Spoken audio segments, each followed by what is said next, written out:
Hello and welcome students to my YouTube channel. In the last video lecture, I had explained you the method of questionnaire and in which we had discussed the characteristics of an ideal questionnaire, the two ways of questionnaire, that is questionnaire by post and questionnaire by enumerator. We had discussed the advantages and disadvantages of both the ways. Now, moving on to the last two topics of this chapter, that is sources of secondary data and the precautions which we need to take while using the secondary data. So, let's start with it. As you can see on your screen, there is the heading given, that is sources of secondary data. Let us see which are the sources of secondary data. Before discussing the sources of secondary data, let us recall what is the meaning of secondary data. Secondary data are those datas which are directly using the data collected by any authorized agency or investigator. They are not the original data, but they are using the data that are already collected by any authorized agency or investigator, and that secondary data is utilized by any other agency or investigator to fulfill their own purpose or interest. So they are not the primary sources, but they are the secondary sources of data. Now, understanding the sources of secondary data, the first one, that is secondary data from published sources. In this sources of secondary data, it is divided into two parts, that is secondary data from published sources and secondary data from unpublished sources. First of all, we'll understand all those sources of secondary data that are from published sources. The first one that you can see on your screen, that is government publications. It means all those publications which are issued by the government, that are called the secondary data. That is National Sample Survey Organization. Already we discussed the full form of NSSO. Indian Council of Agricultural Research, that is ICAR. Office of Registrar General and Census Commissioners of India. These are the examples of secondary data which are published by the government at regular intervals, on which we can trust, and they are the authorized data that they are providing after doing the survey. So whatever survey the other organizations or investigator are doing, they can trust on the data that are provided by the government publications. The next one that is coming, that is the second one, semi-government publications. For example, Life Insurance Corporation of India, State Electricity Board, etc. regularly publish various types of important data. It means they regularly, suppose Life Insurance Corporation of India, on regular basis, what is the amount of the premium, what is the increase in the amount of premium, or what type of risk factor are covered in the Life Insurance Corporation of India. The regular changes in their policy, they are updating in the publications that they are giving to the entire country. So through these publications, the other investigator or other enumerators are utilizing those data. Next comes, that is the third one, international publications. It means the publications or the organizations to whom the data is utilized not only by India. The institutes are not limited only for India, but at the worldwide level, at international level, such publications are available. That is United Nations Organization. Students in standard 10th or 9th in SS, you all have studied these topics, that is United Nations Organization. At present it is just known as UN. Second one, that is International Monetary Fund, IMF, and International Labour Organization, that is ILO. These are all trustworthy and reputed organizations, worldwide organizations, that they are regularly doing the publications of the various survey that they are doing, and that publications is utilized by the whole world. The next one, that is the fourth one, reports of research organizations. It means at the country level there are various research organizations that they are publicizing their reports, and that is being utilized as a secondary data by certain other investigators.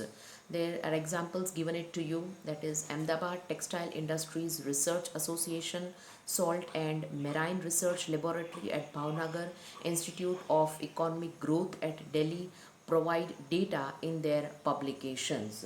It means these organizations, they do the survey themselves, collect the data by meeting the desired respondents personally, and get the idea about the current situation and publicize that data at the country level, and on the whole it is helpful to other investigators, or while they are doing the survey at a limited area. So these are the research organizations. Suppose Ahmedabad Textile Industry Research Association that do the survey of the entire textile industry of Ahmedabad, and that information is being utilized by other center textile industry also. So on the whole, other centers, suppose there is Surat textile industry is also there, Ahmedabad textile industry is also there. Suppose Rajkot themselves are not having the textile industry, so they may utilize the data that is publicized by Ahmedabad Textile Industry Research Association. So they are just utilizing whatever the research organizations of Ahmedabad textile industry is doing. So these are authorized agencies on which we can have trust. The next one, that is sources of secondary data, that is local self-government institutions. In local self-government institutions are those institutions which come after the state level. The first level that comes of the central government, second comes of state government, and then afterwards the local self-government institutions, in which the municipal corporations, Jilla Panchayats and agriculture universities publish their annual reports. And these reports are helpful to the lower level, that is the Gram Panchayat level, and to other organizations or investigators that are utilizing the data of particular city in order to do their own research or survey. Next comes, that is sixth point, or the sources of secondary data, that is publication of business and commerce organization. It means the business and commerce organizations, there are various publications that are giving the information related to business and commerce world. That is Institute of Chartered Accountant publishes the journal The Chartered Accountant. It means this information can be utilized by the business authorities, various business authorities, about the recent changes that have taken places in the tax policy, or about the verification of the books of accounts, any of the changes that have been taken place, then that information will always be there in the journal, that is the Chartered Accountant, that is published by the Institute of Chartered Accountant. So that is an authorized journal on which the entire business world is depending, or the various big business houses are depending. The next one, that is the Institute of Foreign Trade publishes the journal, that is Foreign Trade Review. It means Foreign Trade publishes the journal that is naming Foreign Trade Review, that gives the idea about the increase in export or increase in the import, and which product sale has been increased, or what is the duties that has been imposed. The current is idea about the new research or about the new policies that has been made, that can be available through the Foreign Trade Review, that is a journal published by the Institute of Foreign Trade Institute, that is the journal published by the Institute of Foreign Trade. Now, after understanding the sixth point, that is the sources of secondary data, let us understand the last point of sources of secondary data, that is newspapers and periodicals. Most of the people are having the habit of reading the newspaper early in the morning. Their daytime begins with the newspaper, and especially the people who are involved in any kind of business, or shareholders, or they are investing their funds in any of the company, at that time they totally depend on the information that is published in the newspapers or periodicals. So there are examples of such sources, that is Economic and Political Weekly, that is in short form called as EPW, Commerce, Business Today, Financial Express, etc. Regular basis, these newspapers the common man is utilizing for the day-to-day updates about the recent changes in the business world or business policies, and accordingly they take the decision whether to invest in particular company or not. So these were the sources of secondary data. Now after understanding the published sources of secondary data, let us understand the unpublished sources of secondary data. Unpublished means which are not published by the particular institute or particular government or semi-government organization, but they are utilized whenever they are required from the concerned sources. So, you can see on your screen it is written that sometimes some of the statistical data may not be published. It means there are certain data which are not publicized. Sometimes the data may be drawn on request from the unpublished internal records of private and public organization. Suppose any investigator or enumerator wants to collect the data regarding the upgradation of the salary of the employees or about the education level of the employees of particular factory, then in that case it may collect the data from that organization about the data which has already been available in that firm, but it has not been published. So on the request of that particular investigator, that record or that reference of their employees is provided to that particular investigator. Here also you can see I have given example, for example salary of employees, their length of service, their education level, etc. So these information basically any of the firm or organization will not published in any of the publications, but on the demand of any of the investigator they may give the information related to the salary, length of service or education level of their employees. So basically these sources are not published sources, they are provided on the request of the investigator or the enumerator. So there are no any other sources. This was just to understand the meaning of unpublished sources.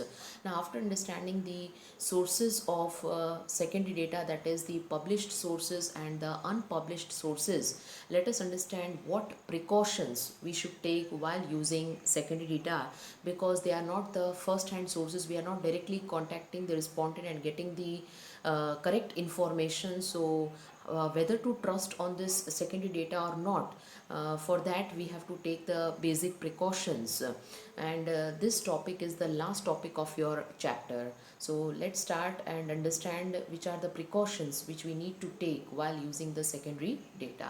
First point is it should be verified as to who has collected the data and from where the data is collected.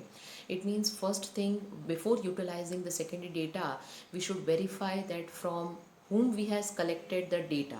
It means it is an authorized person who has provided the data, and from an authorized agency that data should be collected. The person also should be trustworthy, and the agency from which we had utilized that data should also be trustworthy. It means it should be government or any semi-government organization from which the data has been collected. Then and then only we can trust those data as to be true and correct.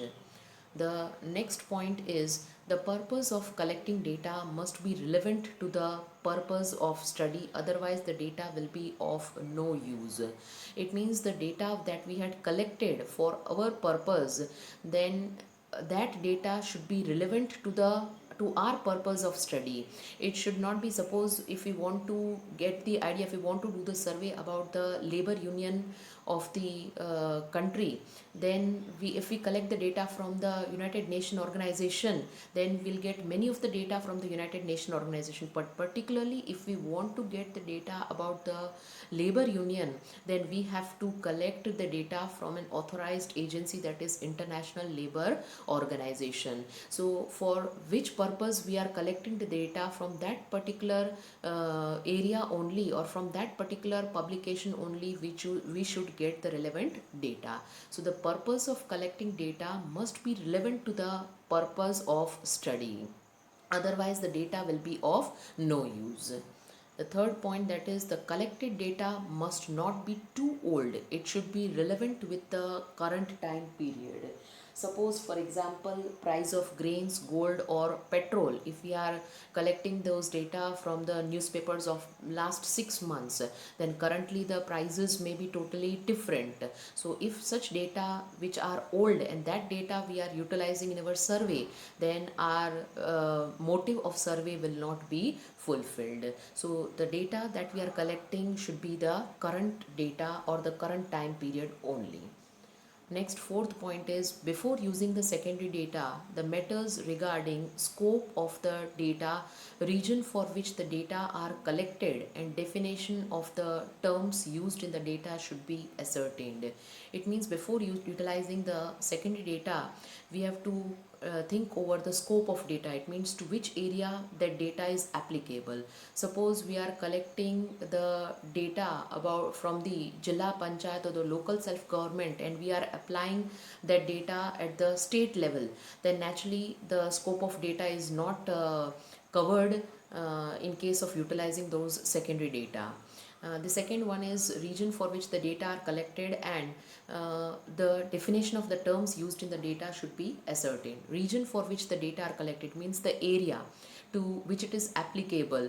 That area only the secondary data should be utilized. From which area we have collected, suppose at the Gram Panchayat level we have collected the data, and that at state level we are utilizing the data, then it will be of no use. The survey would not be that much fruitful. So these are the important points that we need to take care while using the secondary data. Next one, that is direct use of estimated data should be avoided.